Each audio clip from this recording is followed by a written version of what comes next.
ఎవరండి? ఎవరైతే ఏంటి, అసలు నిందమని ఏంటి అసహ్యంగాను. బుద్ధి లేదా అని తిట్టి పెట్టేశాను. ఎవరో భువనేశ్వరట.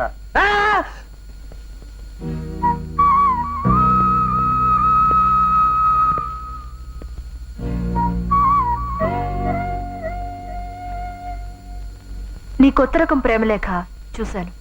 Thank you. నీ కుప్పిగంతులు వెకిల్ నవ్వులు కూడా చూశాను. అది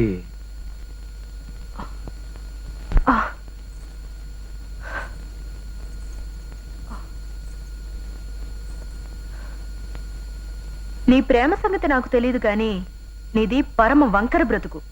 నోరు విప్పితే పచ్చి అబద్ధాలే చెప్తావు, జనాన్ని దారుణంగా మాయ చేస్తుంటావు. అవునా? నిజమేననుకోండి, కానీ ఏ మాట కామాటే చెప్పుకోవాలి. ఈ విషయాలన్నీ నేను క్యాసెట్లో మీకు ముందే చెప్పాను. నేను నీకు పరీక్ష పెట్టదలుచుకున్నాను. నీ ప్రేమలేఖలాగే అది కూడా కొత్త రకంగానే ఉంటుంది. నిజమా? నేను నిన్ను పెళ్లి చేసుకోవాలనుకుంటే నువ్వు ఆ పరీక్షలో నెగ్గాలి. తప్పకుండా నెగ్గుతాను. అదేమిటో చెప్పండి. నువ్వు ఒక నెల రోజుల పాటు అన్నీ నిజాలే చెప్పాలి. కొత్త రకం పరీక్ష అంటే నేను ఇంకా సముద్రం మీద పరిగెట్టమంటారో చంద్రమండలం మీద నడవమంటారో అనుకున్నాను. ఓ సింతేనా? ఇంకా చాలా ఉంది, జాగ్రత్తగా విను. నెల రోజుల పాటు అంటే ఈ రోజు నుంచి ఏప్రిల్ 1వ తేదీ వరకు అన్ని వేళలా నువ్వు అన్ని నిజాలే చెప్పాలి. కల్లో కూడా అబద్ధం చెప్పకూడదు. నీ కళ్ళొచ్చినే చెప్పేయాలి. అంతేకాదు, నువ్వు మనసులో ఎవరి గురించి ఏమనుకుంటున్నా లోపల దాచుకోకుండా అవన్నీ బయటికి చెప్పేయాలి. వన్ మోర్ థింగ్, నువ్వు ఈ నెల్లాళ్ళు కాలనీలోనే ఉండాలి. ఎట్టి పరిస్థితుల్లోనూ అది దాటి బయటికి వెళ్ళకూడదు. అర్థమైందా? ఇదిగో, ఆ కుప్పిగంతులే వద్దంటున్నాను. అసలు ఈ పందెం ఎందుకు పెట్టానో తెలుసా? తెలీదు. నిన్ను వదులుచుకోవడానికి. అంటే నేను ఈ పందెంలో గెలిచినా కూడా వదులుకుంటారా? అసలు నువ్వు గెలిస్తే కదా. ఒకవేళ గెలిస్తే నేను తప్పకుండా పెళ్లి చేసుకుంటాను. అలాగని నాకు ప్రూఫ్ ఏంటి? తీరా నేను గెలిచిన తర్వాత తూనా బొడ్డు అంటే? నువ్వు ఇలా అడుగుతావని ఎక్కడో అనుమానం వచ్చే ఒక అగ్రిమెంట్ రాశాను, చూడు. మళ్ళీ చెప్తున్నాను, బాగా ఆలోచించుకో. ఇదంతా ఆషామాషి విషయం కాదు. నీలాంటి వాడికైతే మరీ కష్టం. ఆ తర్వాత నువ్వు ఎలాంటి ప్రాబ్లమ్స్ ఫేస్ చేసినా చివరికి నీ పీక తగినా జాలిపడను. నేను మాటంటే మాటే, పందెమంటే పందెమే. ప్రపంచం బద్దలైనా పట్టించుకోను. అంత మొండిదాన్ని. ఓకే ఓకే, మీరు ఇంకేం చెప్పద్దు, నేను రెడీ. అన్నట్టు ఈ ఒప్పందం మన ఇద్దరి మధ్య ఉండాలి. నువ్వెవ్వరికీ చెప్పకూడదు. అదెలా కుదురుతుందండి? కాళ్ళెర కొట్టి పరిగెత్తమన్నట్టు. నువ్వెలాగూ ఓడిపోతావు, అది నాకు తెలుసు. నేనా పెళ్లి కావలసిన ఆడపిల్లని. రేపొద్దున్న నలుగురిలోనూ ఆభాస్పాలవను. ఇదిగో, పైకి కిందకి 10 సార్లు చదువుకో. సరే అనుకుంటేనే సంతకం పెట్టు. ఈ క్షణం నుంచే మన అగ్రిమెంట్ అమల్లోకి వస్తుంది. ఏమండి, ఈ విషయం మీరు నాకు 10 సార్లు చెప్పక్కర్లేదు. మీరు మరీ చేదస్తాం.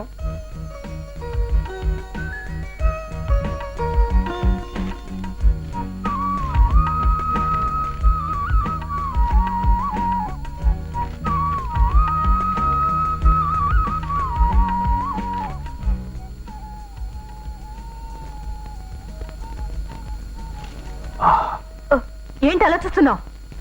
ఏం లేదు, బాగుంది. బ్రా సైజ్ ఎంత ఉంటుందా అని. రాస్కల్, ఆడవాళ్ళతో ఎలా బిహేవ్ చేయాలో కూడా తెలీదా నీకు? అదేంటండి, మీరే కదా ఈ క్షణం నుంచి అన్ని నిజాలే చెప్పాలన్నారు. కాబట్టే. Very good. నీ సిన్సియారిటీకి నేను మెచ్చుకుంటున్నాను. నెల్లాళ్ల పాటు నువ్వు ఇదే విధంగా అన్ని పచ్చి నిజాలే చెప్తూ బతకాలి. అర్థమైందా? ఈరోజు మార్చి 1. మన పెళ్లి అవ్వాలంటే నేను అగ్రిమెంట్లో గీసిన హద్దులు అంగుళం కూడా దాటే హక్కు నెక్కలేదు. ఈ నెల్లాళ్ళు నువ్వు నా అగ్రిమెంట్ ఆధీనంలో ఉన్నట్టు లెక్క. దీని నుంచి నీకు ఏప్రిల్ 1న విడుదల.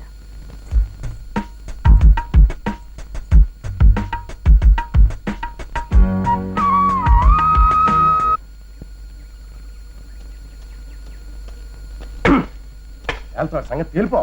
చిన్నారారు, ఏమిటి కోపంగా ఉన్నట్టున్నారు? కోపం కాక మరేంటి? నేను ఏమని చెప్పావు?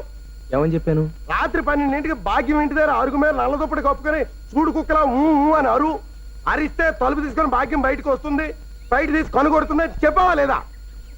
చెప్పాను. మరి ఏం చేసింది? ఏం చేసింది? తలుపు తీసి బయటకు వచ్చింది. వచ్చి కర్ర తీసుకొని కుక్కర్ మాదిరి బాధింది. బాది బాస్తుంది కదా అని పరిగెట్టి పారిపోతుంటే దొంగ దొంగ నరిచింది.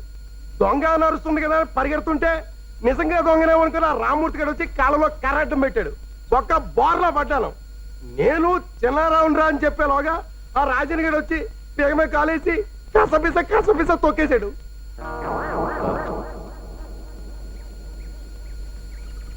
చిన్నారావు గారు, మీరు నన్ను క్షమించాలి. అసలు ఏం జరిగిందండి? ఏం జరిగింది? భాగ్యం మిమ్మల్ని నిజంగా రమ్మనలేదు. రమ్మని లేదా? మరి రమ్మందని ఎందుకు చెప్పు? మిమ్మల్ని వదిలించుకోవడానికి. ఆ?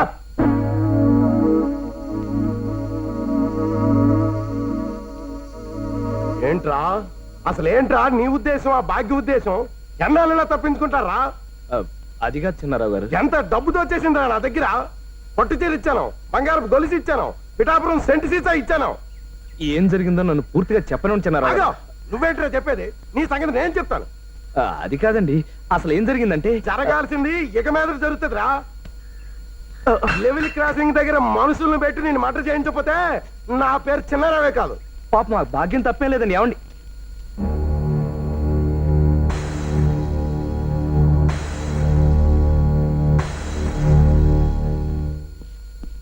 పైకి కనపడ్డు తుంచులాగా.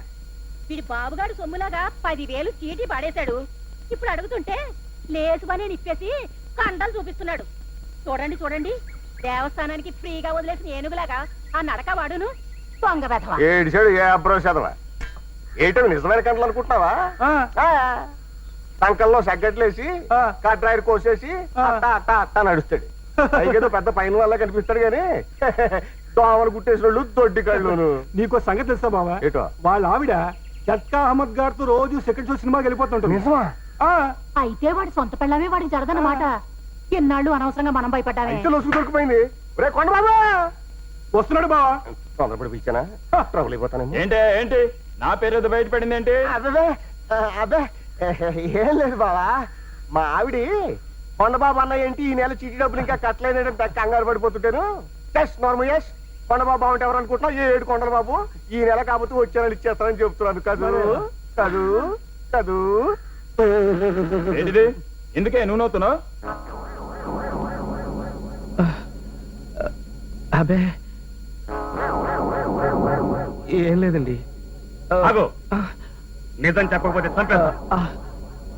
ఏమన్నాడు చెప్పరా?